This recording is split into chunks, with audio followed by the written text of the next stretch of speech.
Bonjour à toutes et tous et bienvenue dans votre revue de presse JV. Ce matin, vous vous en doutez, le sujet incontournable et qui est tombé là hier en fin d'après-midi. J'ai dû changer mes plans dans l'urgence, oh là là, vous n'imaginez pas. Eh ben c'est Xbox, c'est Microsoft plus précisément, qui a annoncé l'acquisition de ZeniMax, du groupe ZeniMax, groupe qui peut compter dans son écurie, surtout Bethesda, l'éditeur Bethesda. Coup de tonnerre, la veille en plus des précommandes, car vous savez que les précommandes pour les Xbox Series X et Series S débutent aujourd'hui. Je suis le premier à critiquer la com de Microsoft, mais alors là, c'est un coup de maître, il faut le reconnaître. Là, le retentissement sur les réseaux, chez les joueurs, a été immédiat.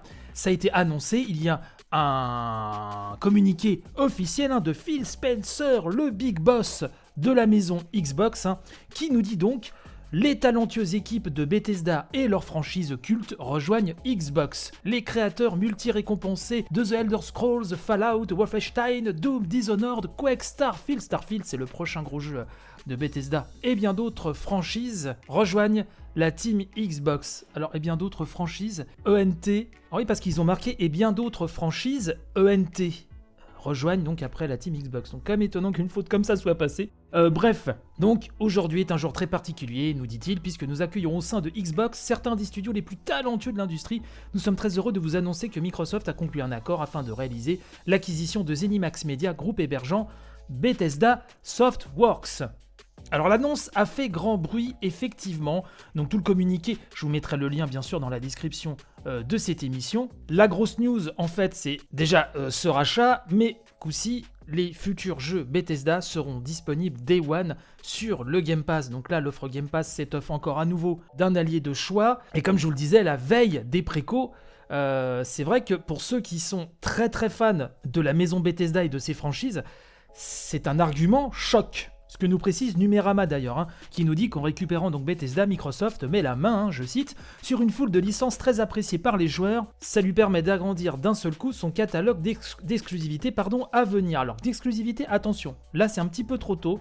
D'ailleurs le même papier de Numérama nous dit plus loin qu'on ne sait pas au moment là où on se parle si ces jeux seront exclus donc sur l'environnement on va dire Microsoft, c'est-à-dire Xbox PC, ou si les jeux vont continuer à sortir chez la concurrence. Et en premier lieu, on pense bien sûr à la PlayStation 5, à la Switch aussi, mais pour les gros jeux Bethesda, c'est vrai qu'on pense plutôt à la PlayStation 5. Surtout qu'il y a des jeux qui ont été annoncés en exclusivité temporaire sur PlayStation 5 venant de Bethesda. Gamecult nous précise d'ailleurs, à ce propos, je cite, « Bethesda s'était pourtant rapproché de Sony ces derniers mois pour signer 2 exclusivités consoles temporaires sur PS5 avec Deathloop, donc le jeu d'Arkane, qui est donc sous la coupe Bethesda aussi, donc qui rejoint de facto Microsoft, et Ghostwire Tokyo, vous savez, le futur jeu de Shinji Mikami, du studio Tango, qui lui appartient aussi à Bethesda. Microsoft a donné quelques infos aux journalistes de Bloomberg, et ils ont dit que les exclus donc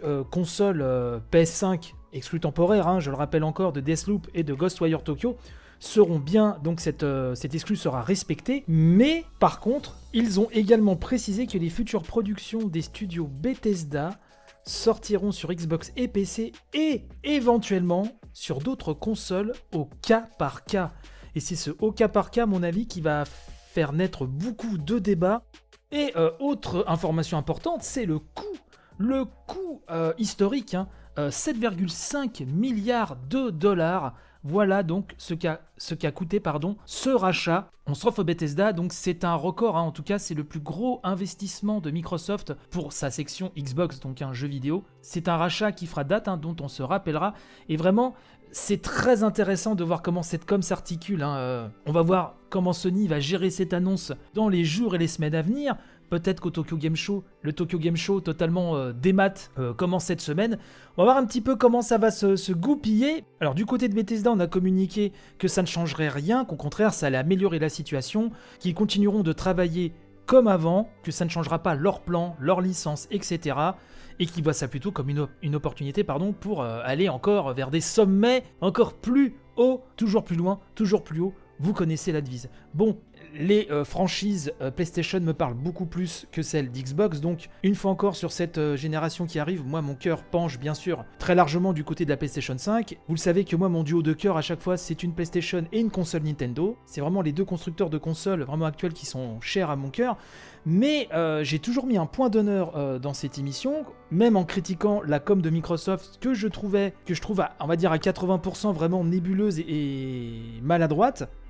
Je reconnais que ce coup-là, vraiment au niveau de Bethesda, c'est un coup magistral et ça va être intéressant de voir comment cela va se passer. C'est une très bonne nouvelle pour ceux qui comptaient s'abonner au Game Pass et se procurer une console Xbox, voire ça a peut-être fait basculer certains d'entre vous. N'hésitez pas à m'en parler sur le compte Twitter @revue de presse JV tout collé ou sur le Discord de l'émission. Et de toute façon, on a besoin d'acteurs forts qui s'entrechoquent et ça, je vous dirais que c'est le joueur qui est gagnant au bout, comme toujours. C'est un match passionnant, voilà, c'est un match passionnant, et si d'ici là, d'autres infos tombent là dans la journée, je vous en parle demain, bien sûr.